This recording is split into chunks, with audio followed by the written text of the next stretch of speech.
আমার দ্বারা এইসব ডায়েট ফায়েট চলবে না। যতই ইচ্ছে করে একটু ডায়েট করি, আসলে এই মাঝরাতে খিদের জ্বালায় আর ডায়েট করা হয় না।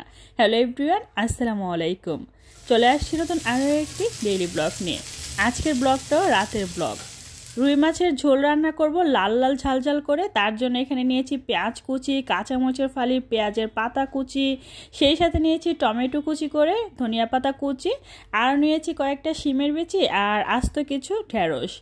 এগুলো দিয়ে আজকে একটা আনকমন লাল লাল ঝাল ঝাল করে রুই মাছের একটা তরকারি রান্না করব। তার জন্য প্রথমে আমি রুই মাছগুলো বের করে, ফ্রোজেন ছিল, তারপর সুন্দর করে ধুয়ে নুন, হলুদ, লাল মরিচ গুঁড়ো দিয়ে ভালোভাবে ম্যারিনেট করে নিয়েছি। চলুন আজকে দেখি কিভাবে এই লাল লাল ঝাল ঝাল করে রুই মাছ রান্না করি। প্রথমে একটি ফ্রাই প্যানের মধ্যে পরিমাণ মতো তেল গরম করে নিয়েছি। এবার ম্যারিনেট করা মাছ এক এক করে দিয়ে দিচ্ছি। যতই চিন্তা করি যে একটু ডায়েট করব, আসলে অনেক রাত পর্যন্ত জেগে থাকলে না শুধু খিদে পায়, আর ইচ্ছে করে যে নতুন কিছু রান্না করি। চায়নাদের বা এই যে ইটিং শো, এইসব ব্লগ ভিডিও দেখলেই শুধু খিদে পায়। তো যখন এইসব খিদে পায় তখন ইচ্ছে করে যে কিছু একটা তৈরি করে নিজেও খাই। তো যেই ভাবা সেই কাজ।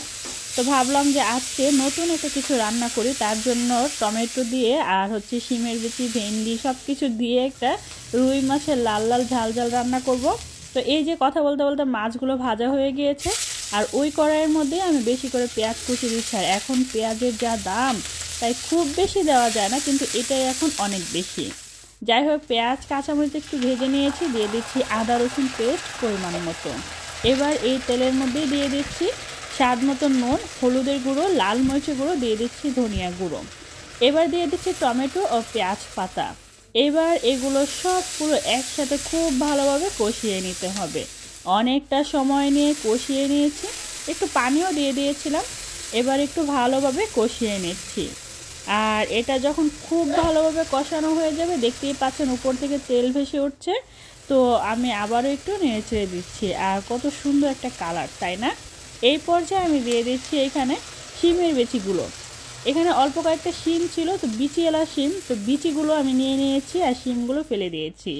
এবার আমি আবারও একটু ভালোভাবে নেড়েচেড়ে সুন্দর মতো কষিয়ে নিচ্ছি। তারপরে এখানে মাছ দিয়ে দিয়েছিলাম। তারপরে এখানে দিয়ে দিচ্ছি ভেন্ডি, আস্ত ভেন্ডিগুলো। তো এবার আমি যেটা করব, পরিমাণ মতো পানি দিয়ে দিব। পরিমাণ মতো পানি দিয়ে দিলেই জাস্ট হয়ে যাবে, কারণ এটা কিন্তু একদম ঝোলঝোলও হবে না, আর এত বেশি শুকনো শুকনো হবে না, একটু মাখো মাখো হবে।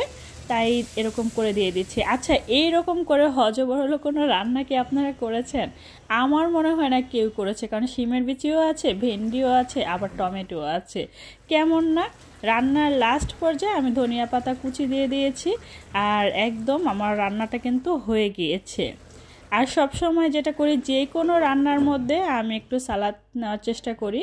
তার জন্য এখানে শসা আর মূলো আর বোম্বাই মরিচ এই তো কেটে কুটে গুছিয়ে নিয়েছি। আর এই তো তৈরি হয়ে গিয়েছে লাল লাল ঝাল ঝাল করে রুই মাছের একটা গ্রেভি বা ঝোল, যাই বলেন না কেন, সেটাই তৈরি করেছি। এত রাতে খিদে পেলে কি করব, যা ইচ্ছে করে তাই রান্না করে নেই। তো এবার খাওয়া দাওয়া করব। খাওয়া দাওয়া করার জন্য আগে কিছুটা লাউ শাক ভাজি ছিল, তো সেটাও আমি প্লেটের মধ্যে সার্ভ করে নিয়েছি। আর আমার প্লেটটা দেখুন সুন্দর করে সাজিয়ে নিয়েছি। ওই যে বলে না, গুরুজনরা প্রথমে দর্শনদারি, পরে গুণ বিচারি। আপনি যে জিনিসটা খুব সুন্দর করে সাজিয়ে গুছিয়ে নেবেন, সেটা দেখবেন দেখতেও ভালো লাগে, খেতেও ভালো লাগে।